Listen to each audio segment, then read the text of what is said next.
In a big statement, US President Donald Trump on Tuesday sharpened his attack on India's trade policies, accusing New Delhi of imposing some of the steepest tariffs in the world and calling the long-standing economic relationship between the two countries one-sided.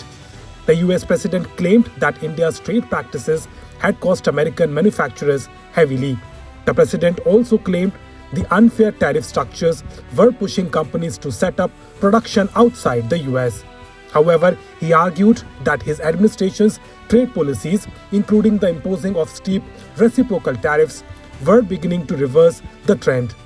Speaking from the Oval Office, Trump said, "For many years, it was a one-sided relationship. Only now, since I came along, and because of the power that we have with tariffs, India was charging us tremendous tariffs, about the highest in the world. They were about the highest in the world, number one. And we, therefore, weren't doing much business with India, but they were doing business with us because we weren't charging them. Foolishly, we weren't charging them. So they would send in massive, everything they made, they'd send it in, pour it into our country. Therefore, it wouldn't be made here, which is a negative.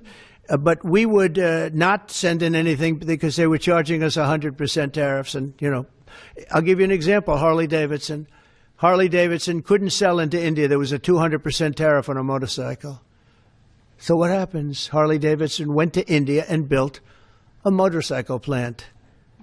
And now they don't have to pay tariffs. According to Trump, businesses see advantages in relocating operations to the US. Earlier on Monday, Trump also claimed that New Delhi had shown a willingness to ease trade barriers to nothing.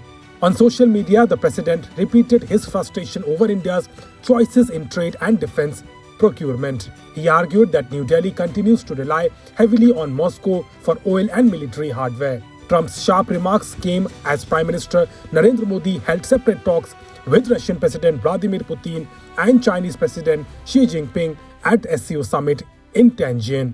In response to pressure from Washington, PM Modi reiterated that India would prioritize domestic concerns and said that he could not compromise on the interest of farmers, small industries and cattle rearers. With that, Trump speaks on US-India ties amid tariff dispute.